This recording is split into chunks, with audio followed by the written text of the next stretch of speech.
et bienvenue pour cette première vidéo.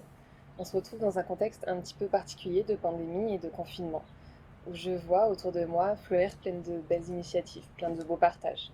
Je vois que beaucoup de monde ont envie d'apporter un petit peu de bien-être, un petit peu de belles énergies, un petit peu d'amour autour d'eux, chacun à sa manière. Et j'avais envie moi aussi d'y participer.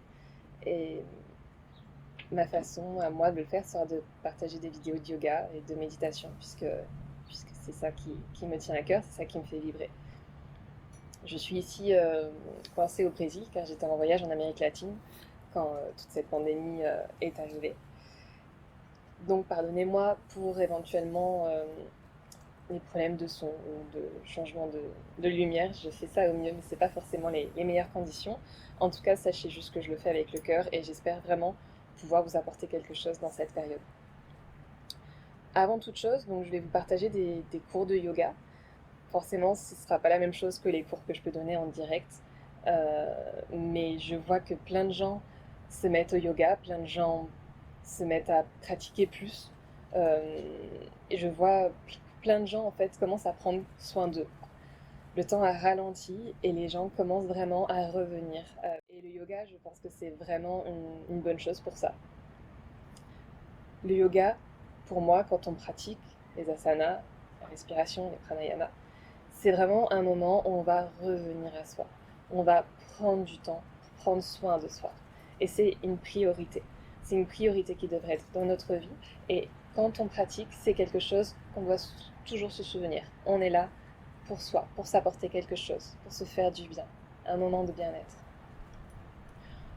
Donc, j'avais envie dans cette première vidéo de vous donner mon avis, mon point de vue sur le fait de pratiquer seul à la maison. C'est quelque chose de parfait, d'idéal, peut-être pour commencer, pour les gens qui ont du mal à oser aller dans un cours.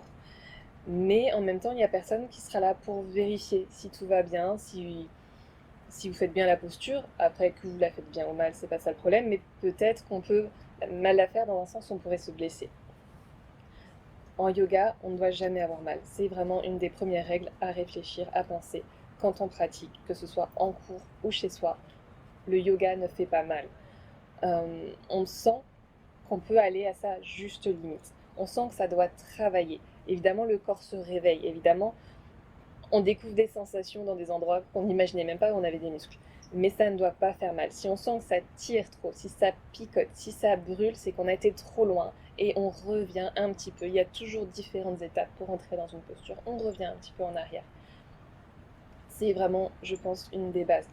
À chaque début de cours, dans un cours en présentiel, le prof va vous demander comment vous vous sentez. Est-ce qu'il y a des douleurs? Est-ce qu'il y a des choses que le prof doit savoir pour adapter les postures, adapter sa façon d'enseigner à chaque élève pour que tout se passe dans les meilleures conditions en sécurité. Là, vous êtes tout seul. Du coup, c'est le moment pour apprendre à écouter votre corps. C'est vraiment le moment pour revenir à vous, pour prendre le temps d'observer ce qui se passe dans tout votre corps. Quelles sont les sensations? Qu'est-ce que votre corps vous dit? Comment vous sentez? Quelle est votre énergie? Vraiment rester là où c'est juste pour vous. Donc trouvez cette limite entre le moment où ça travaille, on sent que le corps travaille, mais on ne se fait pas mal. Quelque chose qu'on peut garder en tête, c'est qu'en yoga, on cherche à créer de l'espace. On cherche à créer de l'espace dans le corps. C'est un peu de cette façon qu'on s'assouplit. On ne cherche pas à s'assouplir. L'assouplissement va venir avec la pratique. On cherche à créer de l'espace pour faire circuler l'énergie. On cherche à ouvrir le cœur. On cherche à ouvrir le corps, en fait, à créer de l'espace dans les poumons, dans la cage thoracique pour mieux respirer. Par exemple, on peut se rendre compte très facilement que dans la vie de tous les jours, si à un moment on se sent pas bien, on est un petit peu triste ou mal à l'aise, on va avoir tendance à se refermer, à baisser les épaules, à revenir comme ça. Et toute notre posture est un miroir de comment on se sent à l'intérieur. Et de la même façon, en général, quand on se sent bien, on est ouvert. Quand on est ouvert aux gens, quand on est avec des gens, quand on est à l'aise. Et on peut aussi se rendre compte que si on a une posture neutre, le fait peut-être de venir ouvrir les épaules, le fait de venir se tenir droit, le fait de venir s'ancrer dans le sol, peu importe notre état d'esprit, un état d'esprit neutre, eh bien on va sentir quelque chose se créer. On va sentir que le fait qu'on amène notre corps dans cette posture, le moral, le mental va suivre. On va se sentir mieux. Donc voilà, peut-être toujours garder en tête qu'on va vouloir créer de l'espace et faire en sorte que l'énergie circule partout, de la tête aux pieds. Et par exemple, quand on va faire des guerriers, ou vous allez voir toutes les postures, imaginez vraiment cette énergie qui vous parcourt. Et c'est pour ça qu'on pense vraiment aussi à ne pas relâcher les mains dans les postures. L'énergie va jusqu'au bout des doigts, jusqu'au bout des orteils, jusqu'au sommet du crâne. Donc peut-être une des choses à penser plus facile pour se demander est-ce que je fais bien la posture ou non, c'est se demander est-ce que je suis en train de créer de l'espace, est-ce que je sens que l'énergie et le souffle et la respiration peuvent ici parcourir et voyager à travers tout mon corps, dans toutes les extrémités. Deuxième chose, une posture, c'est comme une maison, ça se construit de la base vers le toit. On met brique après brique pour aller à l'édifice complet. Du coup, dans chaque posture, si vous voulez vous observer, si vous voulez réfléchir dans tout votre corps, est-ce que je suis bien placée? On part des pieds et ou des mains en fonction de ce qui touche le sol. Quelle est ma posture au niveau des pieds? Mon appui, est-ce que je suis bien ancrée? Au niveau des doigts, au niveau des pieds. Et puis on remonte. Est-ce que peut-être mes bras sont engagés, en chien la tête en bas? Est-ce que mes jambes sont engagées? Est-ce que mes genoux, s'ils sont pliés, sont bien alignés avec mes chevilles? Est-ce qu'ils ne partent pas vers l'intérieur ou vers l'extérieur, mais qu'ils sont bien alignés? Comment est mon bassin? Comment est mon torse? Comment ça se passe au niveau de mes épaules? Et les bras et la tête. Donc voilà, chaque posture, vraiment, on part de la base solide. C'est ça qui est le plus important. Et on remonte petit à petit vers ce qui va se passer là-haut. Et c'est intéressant, plus on pratique, plus on va avoir des sortes de checklists qui vont se faire. Et puis ensuite, ça sera plus des checklists. Ensuite, notre corps saura en fait. On n'aura pas besoin de repenser à est-ce que mes bras sont bien, est-ce que mes pieds sont bien. Ça va venir et au bout d'un moment, la tête ne pensera plus, le corps saura. Ok, le corps saura que là, j'ai bien ancré l'espace entre le pouce et l'index dans le sol. J'ai bien engagé mes bras. Tout est bien dans mon corps.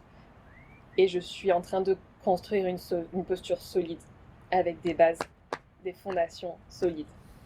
Donc voilà, notre deuxième astuce peut-être ça sera de, quand on fait une posture et quand on débute, peut-être se faire cette checklist des pieds ou des mains jusqu'au sommet. Est-ce que tout est bien comme ça doit être, bien ancré, bien engagé? Troisième astuce, ça serait l'alignement. Du coup, l'alignement, c'est un petit peu... L'alignement, c'est quelque chose d'assez abstrait, dans un sens, concret et abstrait. Je m'explique. Le yoga a été créé il y a très longtemps par des hommes, pour des hommes, en Inde. Les hommes en Inde, à cette époque, sûrement encore aujourd'hui, n'ont pas la même morphologie que les femmes en Occident, ou que les hommes en Occident. Enfin, les femmes et les hommes n'ont pas la même morphologie. En fonction des régions du monde, les gens n'ont pas la même morphologie. Du coup, il y a des choses à suivre dans le yoga, certaines règles qui ont été écrites, qui ont été amenées dans l'enseignement du yoga, mais qui partent de ce fait que le yoga a été créé en Inde il y a longtemps par des hommes indiens. Et tout ne va pas pouvoir s'adapter à nous. Parce que chacun a un corps différent. Et donc là encore, je reviens au fait qu'il faut s'écouter, qu'il faut connaître son corps, qu'il faut savoir qu'est-ce qui est juste pour nous et qu'est-ce qui ne nous correspond pas, tout simplement. Chacun a une souplesse différente, une force différente. Donc voilà, l'alignement, c'est quelque chose à respecter, mais aussi à adapter. Encore une fois, c'est une question d'équilibre, de balance. Trouver ce qui est juste pour nous. À côté de ça, il y a certaines choses dont il va falloir faire attention. Par exemple, l'alignement de la colonne vertébrale. Je pense que ça, c'est quelque chose qui revient à peu près dans toutes les postures. On va faire attention à la nuque, au cou, à ne pas casser trop la nuque vers le bas ou vers le haut, mais toujours voilà, faire attention à ce qu'on ressent dans la nuque. Et par exemple, dans toutes les postures où le dos va être droit, on va faire attention au prolongement de la nuque. Peut-être, des fois, on va devoir relever un petit peu le menton pour garder un bel espace ici.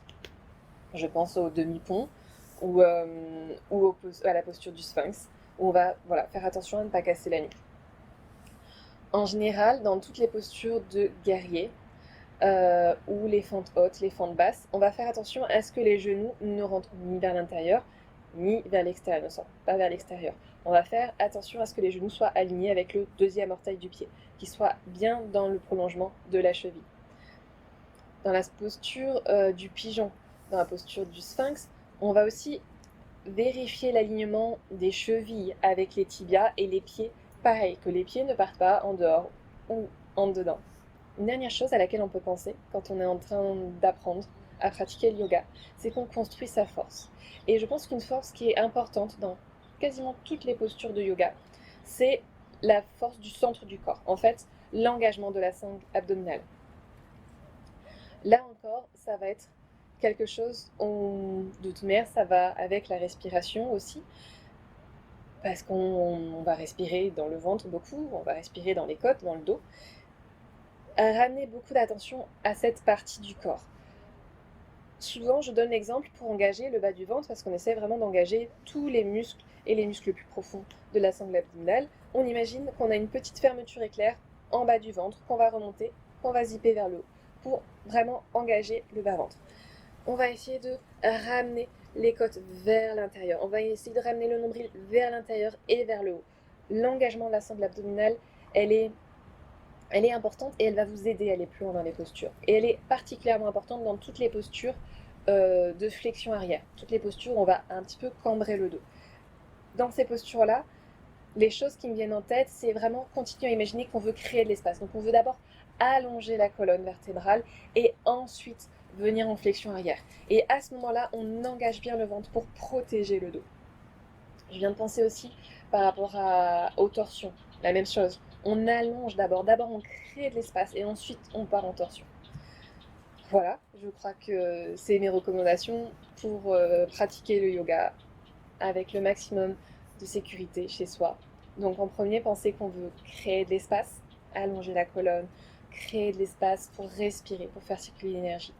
Ensuite, faire attention à nos fondations et voilà, et créer cette posture, pratiquer cette posture, poser cette posture des bases au sol jusque vers le ciel. Ensuite, faire attention à l'alignement, mais toujours en respectant sa morphologie. Et enfin, créer de la force et engager au maximum, penser à engager au maximum la sangle abdominale. De là, on va pouvoir vraiment aller dans plein de postures. C'est vraiment le centre du corps qui va nous aider à progresser. Bon, je n'ai pas parlé dans cette vidéo du souffle, qui est clairement un des éléments le plus importants du yoga, mais ça va venir dans chaque cours, je pense, des petits exercices de respiration. C'est encore un autre sujet. Mais voilà, j'espère que mes petits tips, mes petites recommandations pourront vous aider à pratiquer en toute sérénité, à peut-être comprendre certaines choses qui ne sont pas forcément expliquées en début de cours de yoga en ligne et à avancer dans votre pratique sereinement et en prenant plaisir. Et voilà, je vous souhaite un très beau voyage dans la pratique du yoga, qui est une pratique merveilleuse et je suis impatiente de la partager avec vous. Namasté.